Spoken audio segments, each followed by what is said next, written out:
Chapter 8, 1669, Dalzell Parish, Lanark, Scotland. William Hugh Hamilton. Hello again, I'm Jack Greeson. We welcome you to this YouTube video series on my book, The Spirit Within Us, a saga of two bold families who helped build a democracy. I truly believe that this video series will inspire you to read this book, and you can subscribe below to get much more out of this YouTube video series. You also can buy your copy of the book from the information posted here. The stories of two real families are chronicled in this book, and their family trees are on pages Roman numeral 4 and 5 in the front of the book. When you have your book, you'll see the family tree on page Roman numeral 4 and 5. Look on page Roman numeral 4. In the front of the book, it's the family tree of these real historical people, the main characters. Look on the right-hand side of Roman numeral page 4 and find William Hugh Hamilton, middle right-hand column. His direct ancestors are not displayed here due to space limitations, but they are described in the book. Now let's see where his story begins. Let's begin our overview of Chapter 8. There's an image on page 278. I'm going to be reading from page 279. The child William tells us, "Great boars and venison roasted on the iron spit of the hearth, taller than I was. I loved to watch the orange-white flames jump up to lick the meat. The fat exploded and dove into the blaze, then sizzled. Each type of wood created its own aroma, one pungent, one sweet, and others spewed of spruces and fir. Some logs steamed and cracked, mesmerizing. Voices of the fire, roaring, smoldering, or gasping for air as the embers dimmed. William Hugh Hamilton's father, James, regaled to him. What a scene! Douglas Castle, home of Hugh's grandfather, the first Marquis of Douglas.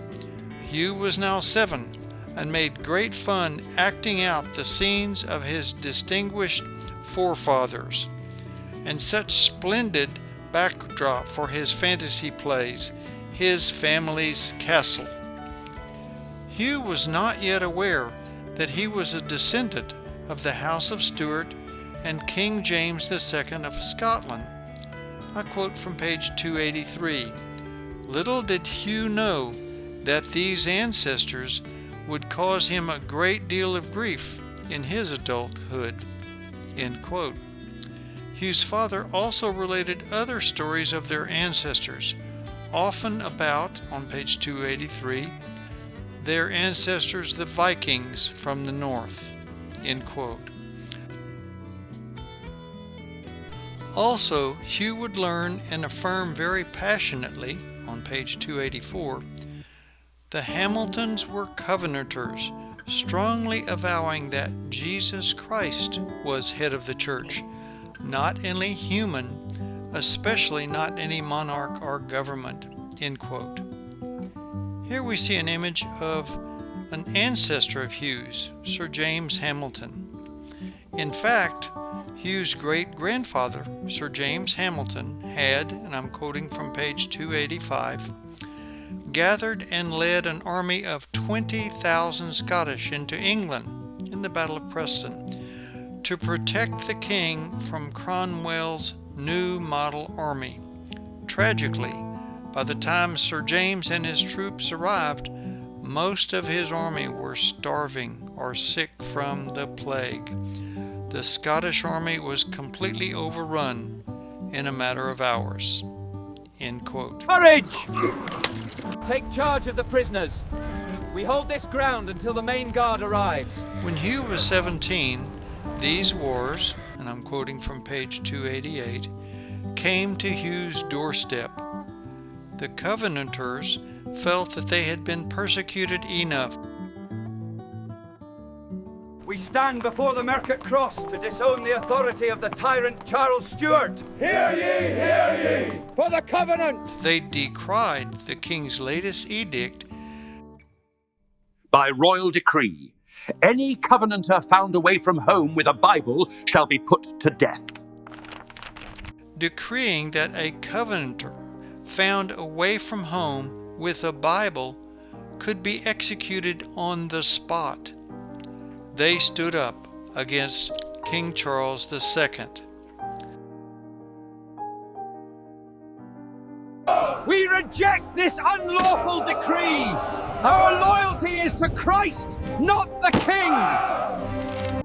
The king's army discovered, after a declaration by the Covenanters, that there was to be a Covenanters' conventicle, an unlawful religious meeting, at Hugh's family estate. The king's army attacked. I'll read from page 290. The hour has come. We must stand against this tyranny. Prepare yourselves. The Covenanters had little ammunition and no artillery and were vastly outnumbered. End quote. After a short time, we read on page 291, Hugh viewed the grisly disaster. Hundreds of Covenanters had been slain and were laid out in the field on the Hamilton side of the bridge. End quote. What happened to Hugh? What about his father and the rest of the family? How did this affect the plight of the Covenanters? Very importantly, how did this battle affect the building of a democracy in America? You will discover the answers to these and many other questions in Chapter 8.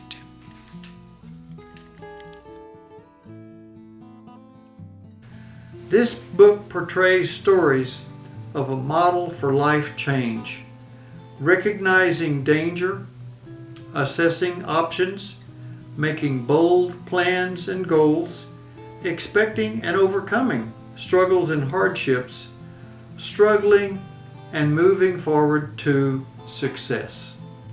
They followed where the Spirit led them, and they triumphed. This YouTube video series will present brief introductions to each chapter.